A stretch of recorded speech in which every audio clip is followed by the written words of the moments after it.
Gracias. Tiene la palabra asambleísta Ramiro Aguilar.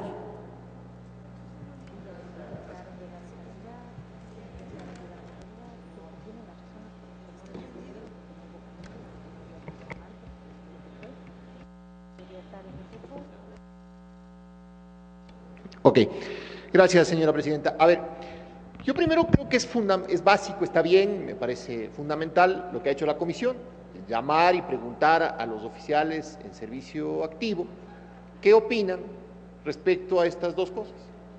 Si debe mantenerse o no la función del edecán y si sus ascensos, si importa algo que sus ascensos sean firmados o no por el presidente de la República.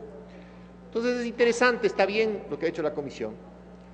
Yo quisiera hacer una serie de reflexiones jurídicas sobre lo que he escuchado esta tarde y un par de reflexiones políticas que son fundamentales. Las jurídicas en torno a mantener la figura del edecán. A ver, si es que ya van a quitar los edecanes, ¿qué sentido tiene que mantengan el edecán para el presidente de la República?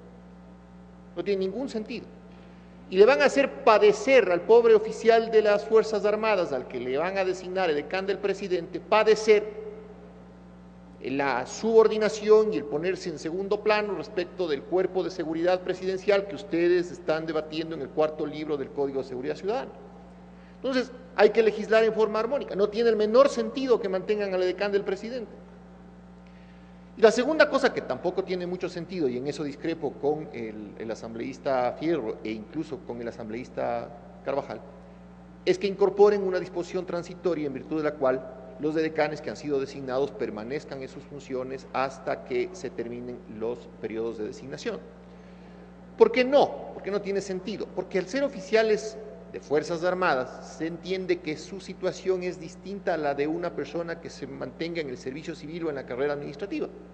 Ellos están sujetos a una orden general y a la disposición de la fuerza, de tal forma que si se modifica la ley y ellos dejan de ser edecanes porque se ha modificado la ley, no hay ninguna forma de que sus hojas de vida se vean afectadas, ninguna, porque cualquier persona que maneje personal en Fuerzas Armadas va a tener sentido común de anotar en sus libros de vida que han dejado de ser edecanes porque ha cambiado la ley. Así de simple y así de sencillo es esto. Entonces, percibo yo en esto, y aquí paso a mis reflexiones políticas, que hay una doble posición. La primera posición, una posición loable, respetable, digna de todo reconocimiento de los oficiales de Fuerzas Armadas en servicio pasivo que están representando al pueblo ecuatoriano en la Asamblea Nacional, preocupados por la institucionalidad de su fuerza y la institucionalidad de la institución, siendo reiterante, a la que le dieron su vida profesional. Pero también esos militares están en una pelea solitaria, porque los militares en servicio activo resulta que están súper bien, que no les incomoda nada de lo que está ocurriendo. Entonces es una lucha, asambleísta Yandún y asambleísta Tapia, una lucha tal vez nostálgica en función de lo que ustedes creyeron que deben ser las Fuerzas Armadas y no una lucha por lo que terminaron convirtiéndose las Fuerzas Armadas. Y hay una posición también de gente que, entre ellos, un exministro de Defensa que está aquí cumpliendo funciones de asambleísta, que siente que hay una especie de duelo no escrito en esta historia y que hay que, siempre que se trata un tema de Fuerzas Armadas, evitar esta especie de llamado político a que Fuerzas Armadas sean topadas en la Asamblea Nacional.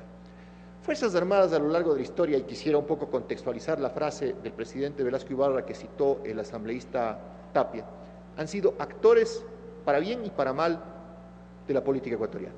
De hecho, la frase de Velasco, dicha en 1956, debe ser en función de su propio sentir, porque él no quería reprocharle a Fuerzas Armadas el famoso manchenazo, es decir, el golpe de Estado del coronel Mancheno que terminó con la renuncia del presidente Velasco en 1947. Esa es la razón de ser de la frase de Velasco Ibarra. No porque Velasco haya creído que las Fuerzas Armadas eran intopables, porque él sabía que en esa época Fuerzas Armadas eran el gran controlador del poder político en el Ecuador. Y el propio Velasco se precipitaba sobre las bayonetas en algunas ocasiones y en otras ocasiones golpeaba las puertas de los cuarteles, como ocurrió al final del último velasquismo, en 1970. De tal forma que hay que poner las cosas en su sitio. Tampoco se trata aquí de evaluar la heroicidad o no de Fuerzas Armadas en nuestros conflictos militares, porque hemos tenido de todo también. Tuvimos una terrible inoperancia en 1941, en la que también compartía responsabilidad el poder político, que nos costó y mucho.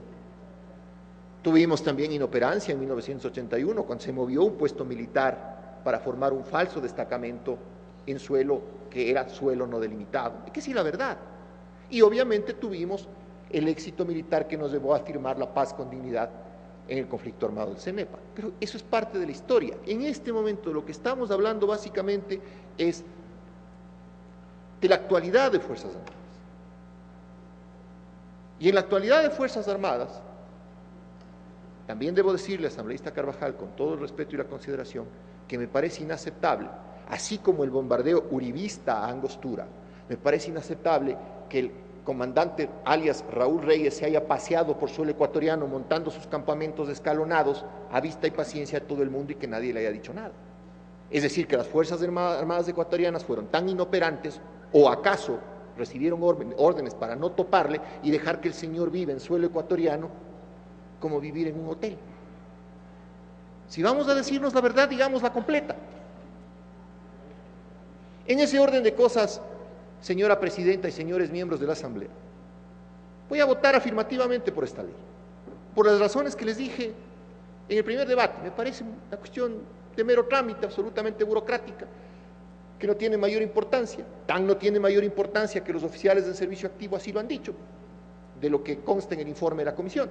No seré yo entonces quien me oponga al criterio de 45,000 personas o más que están en servicio activo y que forman las Fuerzas Armadas respecto a si les complica o no el ascenso, el decreto del presidente, o si les gusta o no ser edecán.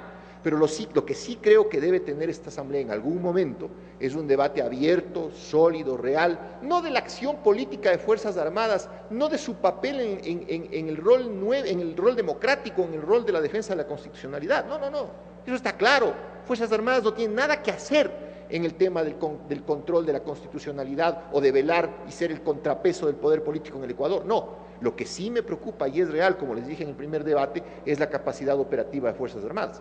Porque si usted a Fuerzas Armadas le quita capacidad operativa, le reubica a los cuarteles, aunque le sube el sueldo, asambleísta Carvajal, les termina siendo milicianos.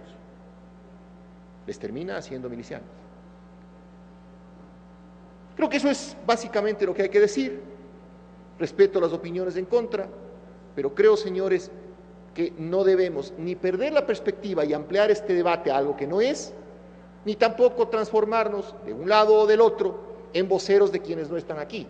Me habría gustado finalmente que las Fuerzas Armadas, ya sea a través de su ministro de Defensa o a través del mando militar, pidan una comisión general, y así como vinieron a ser condecorados cuando se condecoró al pabellón del Cuerpo de Ingenieros del Ejército por una obra no terminada, vengan acá y nos digan su parecer respecto de estos temas que les afectan directamente. Gracias, señora presidenta.